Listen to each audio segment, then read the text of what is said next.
সম্মানিত সুপ্রিয় দিনী ভাই বোনেরা, আজকে আমরা জানবো লা হাওলা ওয়ালা কুওয়াতা ইল্লা বিল্লাহ পড়লে কি হয়। আপনি বিপদগ্রস্তের মধ্যে আছেন, আপনি অভাব অনটনের মধ্যে আছেন, আপনি বুঝি ঋণগ্রস্তের মধ্যে আছেন। যদি আপনি এরকম কোনো বিপদগ্রস্তের মধ্যে থাকেন তাহলে আজকের ভিডিওটা আপনার জন্য। সুপ্রিয় দিনী ভাই বোনেরা, আপনি একটা বিপদগ্রস্তের মধ্যে পড়ে গেছেন, কীভাবে উদ্ধার হবেন? আপনি অভাবের মধ্যে পড়ে গেছেন, কীভাবে অভাব থেকে উদ্ধার হবেন? আপনি ঋণগ্রস্তর মধ্যে পড়ে গেছেন, কীভাবে ঋণগ্রস্ত থেকে উদ্ধার হবেন? এবং আপনি টেনশনের মধ্যে পড়ে টেনশনে ভুগছেন, কীভাবে টেনশন থেকে উদ্ধার হবেন? সুপ্রিয় দিনী ভাই বোনেরা, আজকের দেখানো আমলটা খুবই কার্যকরী, অত্যন্ত কার্যকরী। আশা করি আজকের দেখানো আমলটা যদি আপনি শিখেন, ইনশাআল্লাহ আপনি সমস্ত অভাব, সমস্ত ঋণ, সমস্ত টেনশন, সমস্ত যাই ঝামেলা থেকে আপনি মুক্তি পেতে পারেন। তো সুপ্রিয় দিনী ভাই বোনেরা, শুধু অভাব অনটন যাবে না, আপনি আল্লাহর কাছ থেকে গায়বী সাহায্য পেতে পারেন। এটা একটি পরীক্ষিত আমল। আপনি এই আমলটা যদি করতে পারেন, লা হাওলা ওয়ালা কুওয়াতা ইল্লা বিল্লাহ যদি 7 বার পাঠ করতে পারেন, আপনি গায়বী সাহায্য পাবেন ইনশাআল্লাহ। 100% পরীক্ষিত এই আমলটা।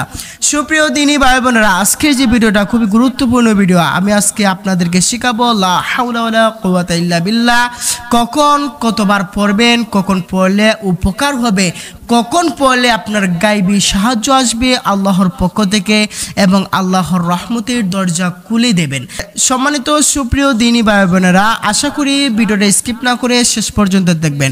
তো চলুন আমরা কখন লা হাওলা ওয়ালা কুওয়াতা ইল্লা বিল্লাহ এর আমলটা আমরা করব, কোন সময় করব, কখন করব, কতবার করতে হবে, সব কিছু আজকের এই ভিডিওর মাধ্যমে আমি উপস্থাপন করব। সুপ্রিয় দিনী ভাই বোনেরা, তার আগে একটা কথা বলিনি, আল্লাহ রাব্বুল আলামিন বলেছেন যে কোনো আমলের আগে নিজেকে পবিত্রতা অর্জন করতে হবে এবং নিজেকে আখলাকের সাথে চলতে হবে এবং নিজের ইনসানের সাথে চলতে হবে, নিজেকে সুন্দরভাবে ভালোভাবে ইমান মজবুত রেখে আপনাকে চলাফেরা করতে হবে। যদি আপনার ভিতরে কোনো গুনাহ থাকে অথবা কোনো খারাপ কাজ কোনো কিছু থাকে, তারপর যদি আপনি আমলটা করেন তাহলে আমল কোনো দিন কার্যকরী হবে না। সুপ্রিয় দিনী ভাই বোনেরা, আমি আপনাদেরকে আবার বলছি, আপনি যদি এই আমলটা করেন, আপনি 5 ওয়াক্ত নামাজি হতে হবে। 5 ওয়াক্ত নামাজি না হলেও আপনি যদি সৎ মানুষ হন তাহলে এই আমলটা আপনার জন্য গ্রহণযোগ্য হবে। আপনি সর্বপ্রথম যে কাজটা করতে হবে, আপনাকে সৎ হতে হবে, পবিত্রতা অর্জন করতে হবে, অন্যের হক মেরে খেতে পারবেন না এবং আপনি হালালভাবে খাবেন, হালাল টাকার উপার্জন খাবেন, হালাল রিজিক খাবেন। এগুলো হালালভাবে রিজিক খেয়ে যদি আপনি আমলটা করতে পারেন, ইনশাআল্লাহ 100% আমাদের 90% এই আমলটা কার্যকরী হবে। সুপ্রিয় দিনী ভাই বোনেরা, আপনি বিপদগ্রস্তের মধ্যে, অভাব অনটনের মধ্যে এবং ঋণগ্রস্তের মধ্যে এবং টেনশনের মধ্যে, জায়েজ জামানার মধ্যে, সব কিছুর মধ্যে দিয়ে আপনি যদি এই আমলটা করেন, আপনি গায়বী সাহায্য পাবেন ইনশাআল্লাহ 100% গায়টি আপনি আমার কমেন্টে বলে যাবেন। সুপ্রিয় দিনী ভাই বোনেরা, তো চলুন আমরা এই আমলটা কখন করব, কিভাবে করব। আমরা সর্বপ্রথম যে আমলটা করতে হবে, সর্বপ্রথম এই আমলটা করব যে আমরা ইস্তেগফার পড়ে নেব 3 বার। ইস্তেগফার, আস্তাগফিরুল্লাহ আল্লাযী লা ইলাহা ইল্লা হুয়াল হাইয়ুল কাইয়্যুম ওয়া আতুবু ইলাইহি। এই আস্তাগফিরুল্লাহ, এই যে ইস্তেগফারটা আমরা পড়ে নেব। যদি আমরা ইস্তেগফার না পারি তবে আমরা সংক্ষিপ্ত ইস্তেগফার আস্তাগফিরুল্লাহ আস্তাগফিরুল্লাহ আস্তাগফিরুল্লাহ এই ইস্তেগফারটা 3 বার পাঠ করে নেব। তারপর আমাদের যে কাজটা করতে হবে সেটা হচ্ছে দুরূদ ইব্রাহিম 3 বার পাঠ করতে হবে, যেটা আমরা নামাজের মধ্যে দুরূদ ইব্রাহিম পাঠ করি। তো সুপ্রিয় দিনী ভাই বোনেরা, আপনারা নামাজের মধ্যে যে আমরা দুরূদ ইব্রাহিম পাঠ করি, এই দুরূদ ইব্রাহিমটা পাঠ করে নেবেন। তারপর আপনি যদি দুরূদ ইব্রাহিম না পড়তে পারেন, আপনার জন্য আরেকটা উপায় আছে, সেটা হচ্ছে সংক্ষিপ্ত দুরূদ সাল্লাল্লাহু আলাইহি ওয়াসাল্লাম। আপনি সাল্লাল্লাহু আলাইহি ওয়াসাল্লাম 3 বার পাঠ করবেন। সাল্লাল্লাহু আলাইহি ওয়াসাল্লাম, সাল্লাল্লাহু আলাইহি ওয়াসাল্লাম, সাল্লাল্লাহু আলাইহি ওয়াসাল্লাম। এই দুরূদ শরীফটা 3 বার পাঠ করবেন এবং আপনি তারপরে যে কাজটা করবেন সেটা হচ্ছে সবচেয়ে ইম্পর্টেন্ট, যেটা গায়বী সাহায্য আসবে, যে আমলটা, যেই দোয়াটা পড়লে আপনার গায়বী সাহায্য আসবে, এই দোয়াটা এখন আপনাকে পাঠ করতে হবে। এই দোয়াটা হচ্ছে লা হাওলা ওয়ালা কুওয়াতা ইল্লা বিল্লাহ। এটা 7 বার পাঠ করবেন। 7 বার, দিনের মধ্যে 7 বার পাঠ করবেন। আপনি যে বিপদেই থাকেন না কেন, যে সমস্যায় থাকেন না কেন, আল্লাহ রাব্বুল আলামিন দেখবেন আপনাকে গায়বী সাহায্য করবেন। শুধু তাই নয়, আপনি যদি দিনের মধ্যে দিনের সকাল এবং সন্ধ্যায় যদি আপনি 100 বার লা হাওলা ওয়ালা কুওয়াতা ইল্লা বিল্লাহ পাঠ করতে পারেন, ইনশাআল্লাহ আপনার সমস্ত অভাব, সমস্ত পেরেশানি, সমস্ত টেনশন, আপনার সমস্ত ঝামেলা সব আল্লাহ রাব্বুল আলামিন গায়বী সাহায্য দ্বারা আপনাকে সব সমাধান করে দেবে। সুপ্রিয় দিনী ভাই বোনেরা, আমরা জানলাম যে 100 বার লা হাওলা ওয়ালা কুওয়াতা ইল্লা বিল্লাহ যদি আমরা দিনে এবং রাতের মধ্যে যদি আমরা পড়তে পারি, আমরা সমস্ত অভাব, সমস্ত ঝামেলা, সমস্ত টেনশন, সমস্ত ঋণ থেকে মুক্তি পাবো। তো সম্মানিত সুপ্রিয় দিনী ভাই বোনেরা, আপনি যখন বিপদে পড়বেন, আমি আপনাকে একটা কথাই বলবো, আপনি কোনো কিচ্ছু করার দরকার নাই, কোনো কিচ্ছু করার প্রয়োজনও নাই। আপনি যখনই বিপদে পড়বেন, যখন বিপদের সম্মুখীন হবেন, তখন একটা কাজ করবেন, আপনি লা হাওলা ওয়ালা কুওয়াতা ইল্লা বিল্লাহ 7 বার পাঠ করবেন। দেখবেন আল্লাহ রাব্বুল আলামিন আপনাকে গায়বী সাহায্য করবেন, ওই বিপদ থেকে আপনাকে উদ্ধার করবেন।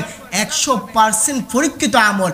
একটা হাদিস শুনেন, পরীক্ষিত কিভাবে একটা হাদিস আছে, কেননা আল্লাহ রাসূল সাল্লাল্লাহু আলাইহি ওয়াসাল্লাম হাদিস শরীফের মধ্যে উল্লেখ করেছেন, সাহাবায়ে কেরাম যখন বিপদগ্রস্তের মধ্যে পড়তেন, যখন বিপদের সম্মুখীন হতেন, তখন সাহাবায়ে কেরামরা, আল্লাহ রাসূল সাল্লাল্লাহু আলাইহি ওয়াসাল্লামের সাহাবায়ে কেরামরা কি করতেন, এই লা হাওলা ওয়ালা কুওয়াতা ইল্লা বিল্লাহ বিশেষ করে পাঠ করতেন, তখন বিপদ থেকে ওনারা উদ্ধার হতেন।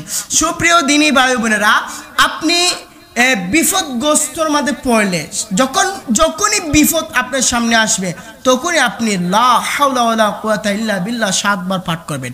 এইভাবে হাতের মধ্যে গনে গনে 7 বার পাঠ করবেন এবং ধৈর্য ধরবেন, আল্লাহর উপর আস্থা রাখবেন যে আল্লাহ, আমি আপনার কাছে আপনাকে স্মরণ করি, আমি লা হাওলা ওয়ালা কুওয়াতা ইল্লা বিল্লাহ 7 বার পাঠ করেছি। দেখবেন আল্লাহ রাব্বুল আলামিন, আপনি যখন আল্লাহর উপর ভরসা রেখে এই দোয়াটা 7 বার পাঠ করবেন, আপনাকে বিপদ থেকে আল্লাহ উদ্ধার করবেন, আল্লাহ নিজে জামিন হয়ে যাবেন আপনাকে উদ্ধার করার জন্য। সুপ্রিয় দিনী ভাই বোনেরা, আমরা জানলাম বিপদগ্রস্তের মধ্যে পড়লে যদি আমরা বেশি বিপদে পড়ে যাই, অনেক বিপদ হতে পারে, বিপদের শেষ নাই। আপনি বিপদে পড়েছেন, আপনি লা হাওলা ওয়ালা কুওয়াতা ইল্লা বিল্লাহ 7 বার পাঠ করুন, দেখবেন বিপদ থেকে উদ্ধার হবেন।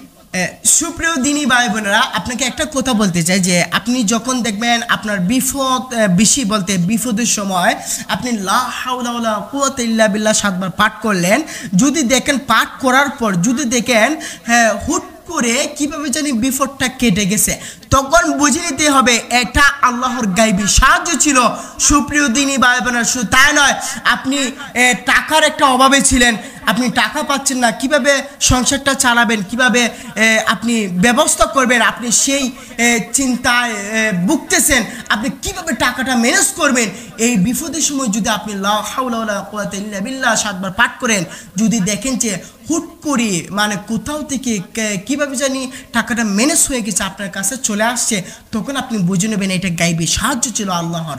তো সুপ্রিয় দিনী ভাই বোনেরা, আমার দেখানো আমলটা যদি আজকের পর থেকে আপনি করেন, দিনে যদি 7 বার লা হাওলা ওয়ালা কুওয়াতা ইল্লা বিল্লাহ পাঠ করেন, আপনি সমস্ত বিপদ থেকে উদ্ধার হতে পারবেন।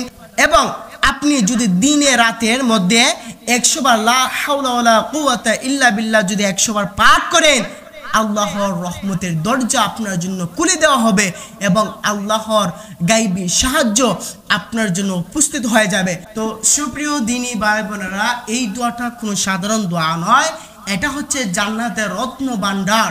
এই দোয়াটা হচ্ছে একটা জান্নাতের রত্ন ভান্ডার। এই দোয়াটা যদি আপনি পাঠ করেন নিয়মিত, তাহলে আপনি সমস্ত বিপদ থেকে উদ্ধার হতে পারবেন। আপনার যে সমস্যা আছে সেই সমস্যা থেকে আপনি উদ্ধার হতে পারবেন এবং বিপদগ্রস্তের মধ্যে পড়লে আপনি লা হাওলা ওয়ালা কুওয়াতা ইল্লা বিল্লাহ 7 বার পাঠ করবেন, আপনি বিপদ থেকে উদ্ধার হতে পারবেন। এবং আপনি দিনে রাতের মধ্যে 100 বার লা হাওলা ওয়ালা কুওয়াতা ইল্লা বিল্লাহ পাঠ করবেন, দেখবেন আল্লাহর রহমতের দরজা আপনার জন্য খুলে দেওয়া হবে।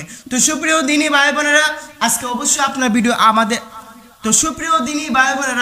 অবশ্যই আমাদের ভিডিও আজকে আপনাদের ভালো লেগেছে। যদি ভালো লাগে আপনার বন্ধু বান্ধবের কাছে শেয়ার করে দিবেন এবং আমাদের এই চ্যানেলটা সাপোর্ট করবেন এবং আমাদের এই চ্যানেলটা সাবস্ক্রাইব করে বেল আইকনটি বাজিয়ে দেবেন।